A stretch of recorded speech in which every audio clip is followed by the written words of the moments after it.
Sociedad Interamericana de Prensa ha recogido las información que generamos desde sociedad civil, concretamente desde Fundamedios. Hemos venido reportando las agresiones contra la prensa desde hace 16 años y hemos visto cómo el año 22 se convirtió en un año muy violento contra la prensa, con 3 asesinatos en contra de periodistas, 356 agresiones en total, un incremento sustancial de la gravedad de las agresiones, ¿no es cierto?, que pasaron a ser eh, atentados con artefactos explosivos, amenazas de muerte.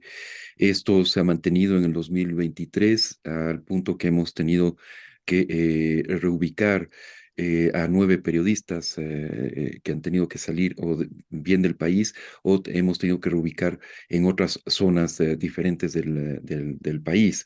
Esa situación de violencia, de constantes amenazas, ¿no es cierto?, hace que algunas zonas se hayan convertido en zonas silenciadas, en las zonas en las cuales ya básicamente es muy, muy difícil, muy de altísimo riesgo ejercer el periodismo.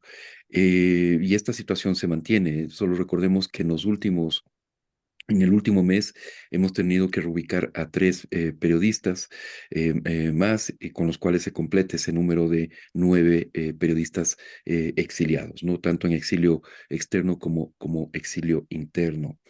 Eh, ¿Qué es lo que ha sucedido en cuanto a esfuerzos del Estado ecuatoriano? En agosto de este año se aprobó el reglamento a la ley de comunicación.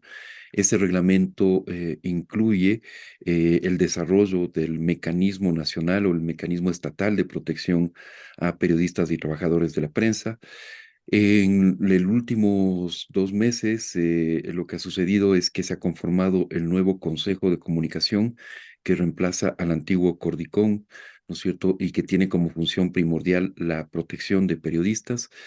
Y luego, la semana pasada, ¿no es cierto? El Consejo en lo que hizo es instalar el mecanismo de protección con los delegados de las distintas instituciones estatales que según la ley tienen responsabilidades en la protección de periodistas, más el delegado de sociedad civil, más el delegado de los trabajadores de la prensa.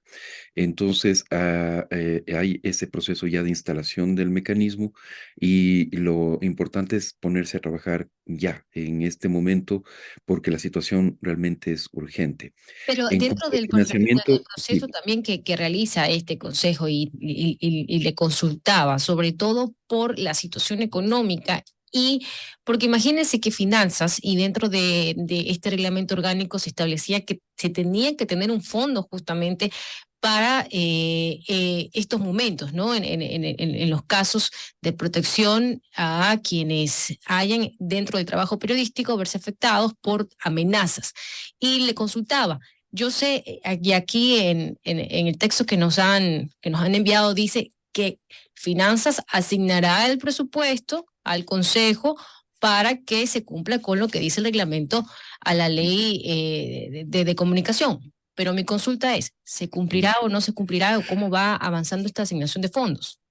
por supuesto, Astrid, justamente el tema presupuestario es crítico, absolutamente crítico, y vemos que el país queda en muy mala situación fiscal, ¿no es cierto?, con un déficit enorme de financiamiento público. Se habla de que incluso no hay los recursos suficientes como para pagar los salarios de los servidores públicos en este año, en este fin de año, ¿no es cierto? Y realmente la situación es muy preocupante. En ese sentido, hay un dictamen, hay un informe favorable de finanzas sobre la generación de recursos para el mecanismo que provendría justamente de lo que recauda Arcotel actualmente sobre los cánones de frecuencias, ¿no es cierto? Todos esos recursos que está generando actualmente Arcotel o que recauda Arcotel, en realidad no genera, sino que recauda esos fondos, son los que ayudarían a financiar el mecanismo. Hemos hecho la revisión de este informe de finanzas y claro, los recursos son absolutamente insuficientes. Hablamos de que básicamente se generaría alrededor de eh, 2 millones, siendo muy optimista, $2 millones al año. Ujú. Eso realmente para una institucionalidad estatal que pretende, por un lado, dictar políticas públicas que reduzcan los riesgos del trabajo periodístico. Luego, como bien dice usted, que se asignen los recursos para las medidas de protección cuando un periodista está siendo amenazado o tiene ya ha sufrido atentados, como hemos tenido casos, ¿no es cierto? Y en el tema de procuración de justicia, realmente esto es absolutamente insuficiente. Recordemos que los casos que se han reportado actualmente de reubicación de periodistas, todos han sido atendidos desde la sociedad civil con fondos propios de sociedad civil, de Fundamedios, de Periodistas Sin Cadenas, de medios de comunicación, como con el mismo GK, Ujú. ¿no es cierto? No ha habido en realidad ninguna acción estatal en ese sentido. Señor Ricaurte, y lo que usted comenta, pareciera que las soluciones van a seguir dándose desde casa adentro. Le Mm. pregunto si ha habido, por ejemplo, algún acercamiento o si tienen pensado algún acercamiento con el actual presidente, sobre todo porque Guillermo Lasso, al disolver la asamblea, también comentó que una, digamos, una pendiente era el tema de la libertad de expresión por los dos periodistas que tuvieron que exiliarse al recibir las amenazas que atribuían al gobierno. Entonces le Mm. pregunto, ¿qué agenda tiene Fundamedios de acercamiento con el gobierno central, justamente para que ya eso empiece a engranarse y deje de ser una aspiración? Así es. Muy importante el asegurar esa continuidad, ¿no es cierto? Y yo que diría más que continuidad, un real compromiso del gobierno entrante en este tema tan grave, porque finalmente lo que pasa cuando se amenaza y se silencia a un periodista es que se silencia a toda la sociedad. O hay un compromiso del Estado ecuatoriano, recordemos que hace exactamente 15 días, ¿no es cierto?, tuvimos una audiencia ante la Comisión Interamericana de Derechos Humanos, una delegación de periodistas y de la sociedad civil presentó información absolutamente relevante acerca de esta situación de extrema gravedad que vive el periodismo en el país, de condiciones de inseguridad y de falta de garantías para el trabajo periodístico.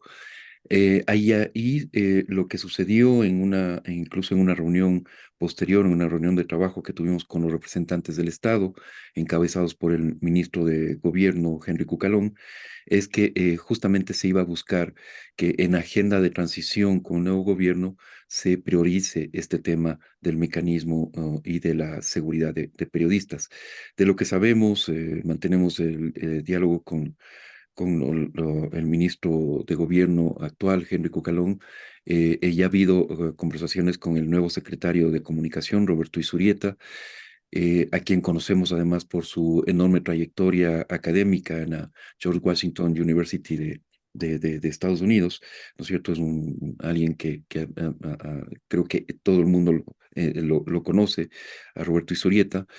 Entonces, aspiramos y luego tenía que producirse una conversación con la nueva ministra de Gobierno, Mónica Palencia. Entonces, lo importante además es que la Comisión Interamericana de Derechos Humanos se comprometió a estar vigilante de que se lleve a cabo este proceso de transición. Debe haber ya llegado al Estado ecuatoriano una carta de parte de la Relatoría Especial de Libertad de Expresión, justamente señalando y pidiendo información al Estado ecuatoriano sobre este periodo de transición y los compromisos para que el Ujú. mecanismo funcione, opere lo más pronto posible. Señor Ricaurte, muchísimas gracias por habernos acompañado en la mañana en RTP. Muy amable por ponernos el contexto en lo que ocurre con estos periodistas.